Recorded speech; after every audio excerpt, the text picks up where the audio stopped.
What is up, YouTube fam? Robbie C here. Welcome to day 4 of Vlogmas. Today, we're talking about step putts. How you doing today, Stephanie? You having a good one?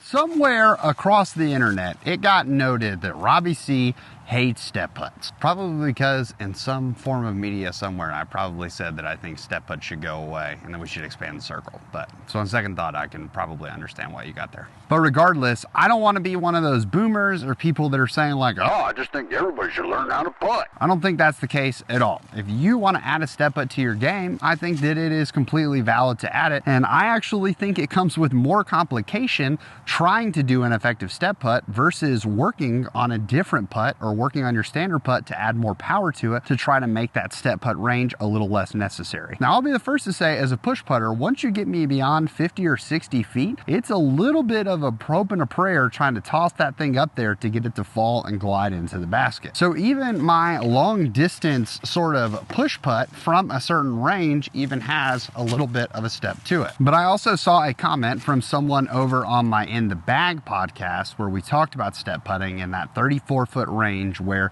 just outside, when it's legally allowed for you to step putt now, having people step up and be like, I really want to know if I'm outside, and they're like always on that line teetering, asking over and over again, am I outside? Am I outside? Am I outside? And I'll be honest, for most people, the answer to me is going to be sure. If you feel like that's going to give you the confidence to step putt, I'm not going to be the one to stand in your way, and I'm probably going to tell you to go for it. Now, if you're playing on the Pro Tour, that's going to be a little bit of a different scenario, mostly because they have the circles marked and everything. But regardless, if you want to add this as a tool to your game, I feel like it's my job as someone trying to help people improve their game one stroke at a time to help you just a few simple tips to take your step putt to the next level, because I do think that it can be super effective. And at that 35 to 36 foot range, if you really dial in a step putt, having this in your bag can be a super helpful tip to sort of add power to your putt. We wanted to take a quick break from the step putts to talk about today's video sponsor, the Dyers Guild. Disc Golf Dyers Guild is your go-to resource for disc dying instruction, ideas, and information. A community that pools its resources for the betterment of the group. Come check out our courses, dying supplies, online community contests, raffles, and the Dying to Listen podcast, where you get to put a face or sound to your favorite dyers. So, if you always wanted to try disc dying, or you've been dying for a while, there's something for you. If you're looking to take the disc golf hobby one step further, the Dyers Guild is your home for learning how to do so properly in the disc dying community. With jigs and rigs for every type of die that you can need, there's no end to the vast amount of knowledge waiting for you just around the corner. I want to say thank you once again to the Guild for supporting what we're doing here on the Robbie C channel, and I want to thank y'all for going out and supporting what they're doing as well. So a putt at its core comes down to adding power in one of 3 different ways. The first is finger engagement, the second is wrist engagement, and the third is going to be from your legs. Now, a step putt, obviously, we're taking that leg element and we're adding a lot to it, bringing in all of our momentum and the weight shift and things like that, so that we're sort of, in theory, thrusting ourselves forward to the target. Now, you may be saying, Mr. YouTube man, you're clearly closer than 33 feet or 10 meters, so stepping at that range isn't PDGA legal. And to that, I would say, you're absolutely correct. But I would consider this a concept that's very akin to trying to learn how to play an instrument, and that if you just try to pick up a new song and play it at full speed, you're going to struggle through it. Trying to work on this principle from super far away from the basket is going to have you doing crazy things. And Hadouken! Ooh. Jesus, take the wheel. Leroy Jenkins. As you can see, results may vary. So rather than starting way far away from the basket, where a step putt's actually going to be legal, working on the mechanics and getting it dialed in from a closer range actually is going to help us make this way easier in learning how the power principles apply to make the step putt more effective. Now, one of the first things to realize about a step putt is that it's going to be coming in with a lot more velocity than a standard putt most likely is going to be coming in, especially if you're more of a traditional push putter. So what that means is we need to add stability to the disc in some form of speed spinning. This can come through more finger engagement or it can come through more wrist involvement. But either way, if we don't put a lot of extra spin on the disc, the extra speed that's coming off of our momentum shifting into the disc, it's actually going to cause this thing to wobble, which is going to lessen its flight efficiency, making it a lot harder to aim this thing because it's going to be kind of like a dead duck just soaring through the air kind of fast. Now the last piece is going to be the legs. Obviously, it's an important part of the step putt, but we want to make sure that our legs aren't too far out from one another because that's going to make our power is not going to be moving in the same direction. Once again, for an effective step putt, we want our spin and power aimed at the basket. We want our legs aimed at the basket. Now you can hit this from two different vantage points. You can have sort of more of the Gannon burr, which is bringing the putt to the side. Whoop. Really tough to do on a step putt, which is why you'll see Gannon has so much power kind of built in.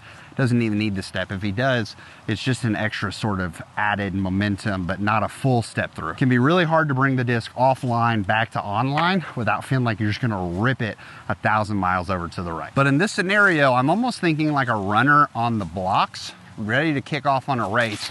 And you can see my momentum goes forward. So I'm gonna take that runner momentum and I'm gonna shift it just a little bit behind so that my feet aren't necessarily like straight in line with one another, but a little offset. I'm gonna carry that football and I'm gonna bring that disc down and in. Here we go. I'm gonna bring that disc down and in. Now, once again, I'm practicing these from about 20 feet right now, trying to make sure that I've got the putt really focused in and dialed, trying to bring in all three of the mechanics. Because once again, I'd rather get that feeling now where I'm not having to give it necessarily the full power of the shot to really feel out what does it feel like for my legs to be engaged. How does it feel to bring that disc in and pop it out straight from the hip? Then once I've spent some time working at that distance, I'm gonna continue to back up, slowly adding to each of them until I feel like I've reached my spot. So there, a little wobbly, need a little more fingers. That was much better. Here we go. Bank. This is fantastic. These are coming out really flat, which is the goal. And they're never really leaving the pole. This is gonna come in with so much power. You even saw on the sort of joking bit we did over there, I hit one, but I hit right at the pole. And because I hit right at the pole, it didn't catch. So now here I am finally to sort of the edge of the circle. And this is where the step putt should be most effective, or at least where I can start actually using the step putt. Boop.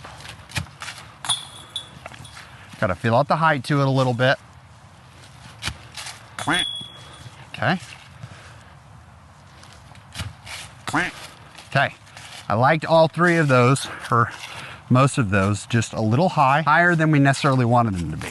So when you're doing this and you're trying to bring the pieces together, make sure we started closer because we wanted to identify what pieces were working and which weren't. Because I'm aiming high, I'm landing high, I'm gonna scoot in a little bit, get that hand feel back of knowing the height is because I'm probably putting too much pop from my natural push putt that I have on it. So I need to get back to the stab. That's fine, that was a stab. There we go. So I'm gonna bring it in until I get this motion dialed in. There we go. All in all, you've got to find the putt that works for you. And I would love to know, step putters, we've done a video in the past. How do we do this time? Little, hopefully, a little more agreement. I totally see the validity of this putt.